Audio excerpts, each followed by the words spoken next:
Guys,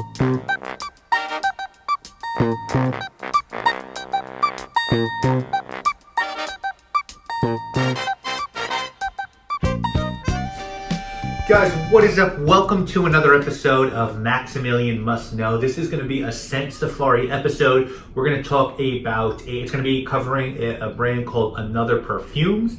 This is a new perfume brand started in Miami, Florida by a husband and wife team, and their goal is to sort of do away with traditional perfume marketing and do an androgynous luxury brand for today's millennial, and sort of cut out the high prices that perfume companies have when they do marketing and all sorts of crazy bottling and stuff like that. Sort of similar to what a few different companies are doing, this sort of thing. Now, Fleur, I feel like, sort of kicked that trend off. Curate NYC sort of doing it.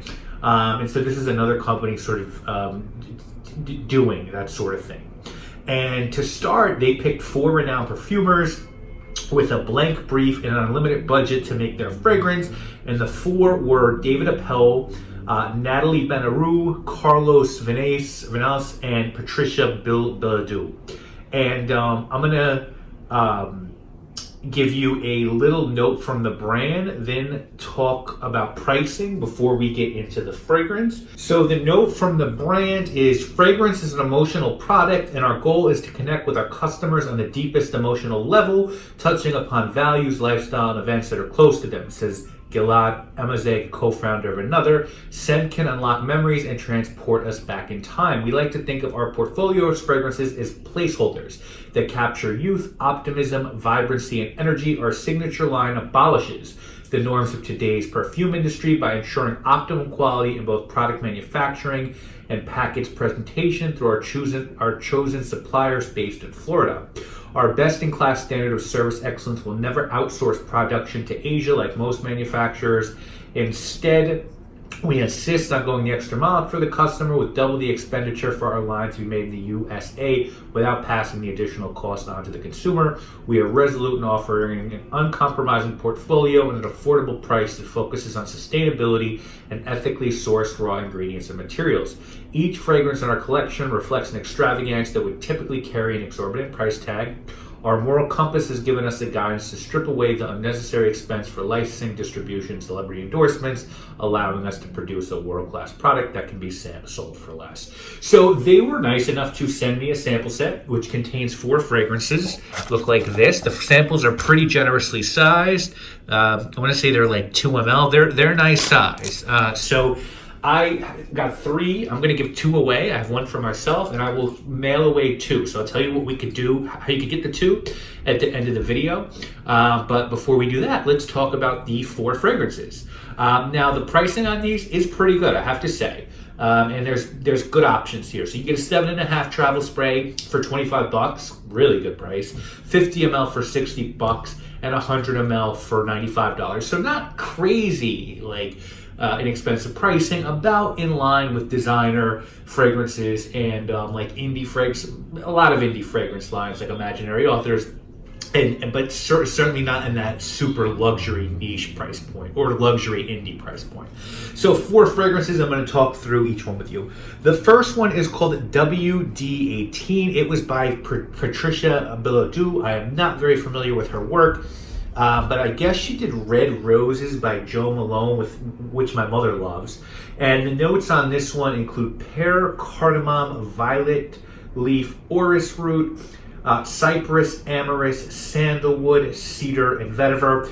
And so if you've smelled Santal 33 by Le Labo, this is going to be instantly familiar to you. And I'm starting to think every new brand that comes out is trying to do a Santal 33.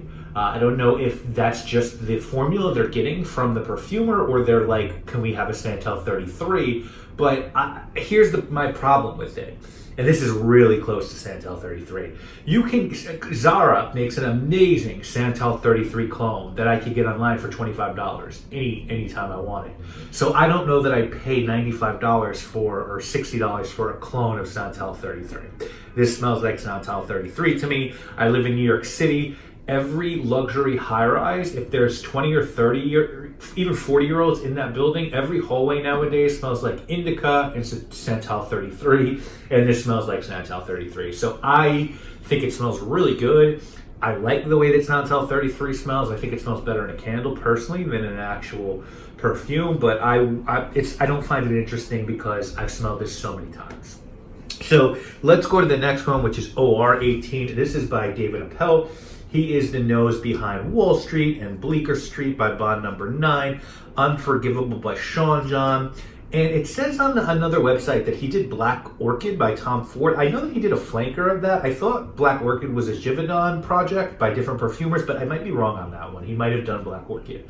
The notes on this one: blood orange, star anise, sugar, lemon, cannabis, night blooming jasmine, driftwood, tonka bean, and vanilla. And I can't lie, I really think this is a good fragrance. It is this very heady mix of star anise and this sugary note. There is, I guess, some jasmine, tonka, vanilla. It's very sweet. I get zero cannabis. I have cannabis essential oil. Cannabis essential oil doesn't smell anything like marijuana. It has its own smell, but this to me neither smells of marijuana or cannabis essential oil, so I don't get that accord at all.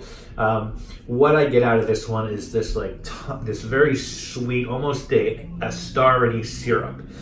You guys know my fondness for star anise, so I think this is really good. I would definitely wear this. It's sort of this, there's also this not indolic jasmine, a very clean jasmine. So I sort of get like tonka, star anise, and jasmine. It's super wearable. David Appel is good at what he does, and I think he did a good one with this one. So I like this. Next one up is FR18. This is by Carlos Vanals. Carlos did Higher Energy by Dior. He did Mandrake for Perfumes Cortana, and I did a Sensafari on Perfumes Cortana. And the notes on this one are frosted melon, grapefruit, tonic water, gin, lavender, ginger, juniper, metallic notes, musk, and amberwood. And my problem with this one, I don't like this one. My problem with this one, to be honest with you, is there's a fragrance called Decibel by Azzaro, and a lot of people love that fragrance, and to me this smells a lot like Decibel by Azzaro, and I have just shied away from Decibel by Azzaro. I have a bottle of it. It was a blind buy and I instantly regretted it. To me it sort of smells like Decibel, and this sort of smell like you've like spilled a sugary drink on plastic, and that plastic is dried and that sugary drink is there and it's like hard coated on, and if you smelled that plastic, that's what I feel like Azzaro Decibel smells like. And this one smells like, yes, I get melon and grapefruit, I don't get tonic or gin. It's metallic, it's sweet, I feel like it's very synthetic. Maybe amberwood is the, I guess that is a captive molecule. Maybe it's not captive at this point, maybe it's sold, I'm not sure. I have to research which of the big companies is making that material, but I just don't like it. It's got this like this plasticky grapefruit note to it, and I suspect people will like this, but it's just not my cup of tea. And then the last one is from Natalie Benero, and this one is called FL18, and she's done some work for Fleur. Okay, so again, you guys know I did do a Sensafari on them, but I talked about a couple of their fragrances, and I reviewed one of their fragrances recently, and I kind of feel like they're okay. Like, I don't love that brand, I don't hate it. I think they have some good stuff and some not so good stuff. But she did Olmsted and Vox for them, which is the Central Park inspired fragrance, and Hanami. And the notes on this one are cotton candy, saffron, elemi resin, and Brett seed, night blooming jasmine, mate, amberwood again. So we see that amberwood material again, labdanum, cashmere, musk, and leather. And this is pretty good. This is pretty good. This kind of it's got a Tuscan leather vibe to it, but it's different than Tuscan leather. It doesn't have that raspberry note here. It's a leather, it's like a saffron leather. This is kind of a saffron leather. You get a little bit of jasmine. It's very classy. Can I say I've never smelled anything like this before? No. If you smell Tuscan leather, this will sort of be, this will be familiar to you, but that's okay. It's not a one-to-one of Tuscan leather. And it's good. I think people will want to wear this one as well. I think it's a nice leather set. I think people will gravitate towards this. So, look, overall, I think this, right? So there's 2 I like, and 2 I don't. But I guess my issue would be is that I don't know that there's my thing would be, to another Perfumes is, I don't know that this line is going to differentiate itself in any way from what else the marketplace, right? I mean, maybe because the price point's a little bit lower, it will.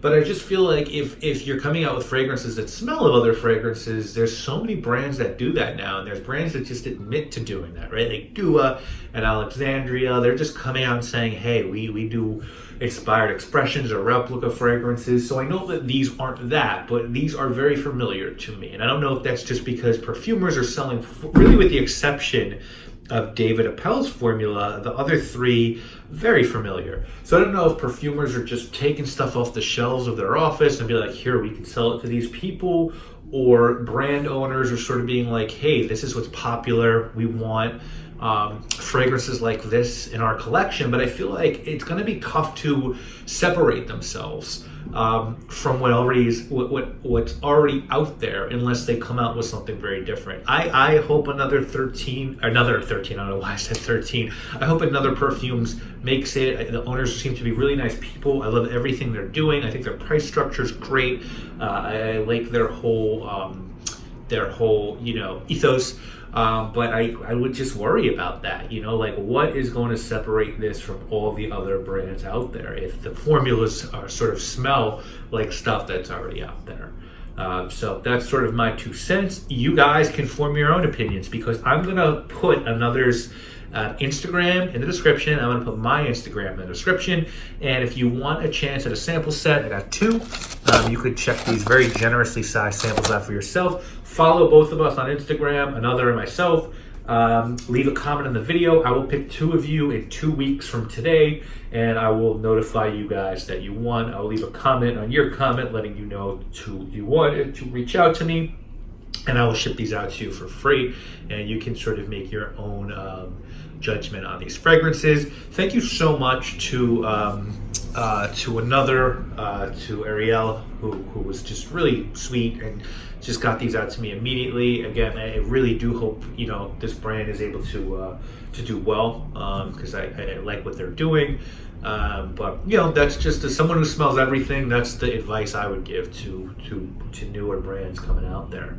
And that's it. I'm going to link also to their website in the description, so you can check them out if you're interested. And again, if you want to win the sample set, follow me on Instagram, follow them on Instagram. Both pages will be in the description, and just leave a comment on the video letting us know which fragrance you'd be most interested in trying. And I'll pick winners in 2 weeks. Thank you so much, guys, for watching. I will link in the description again, and I'll see you again real soon with more videos. My name obviously is Maximilian, and I must know.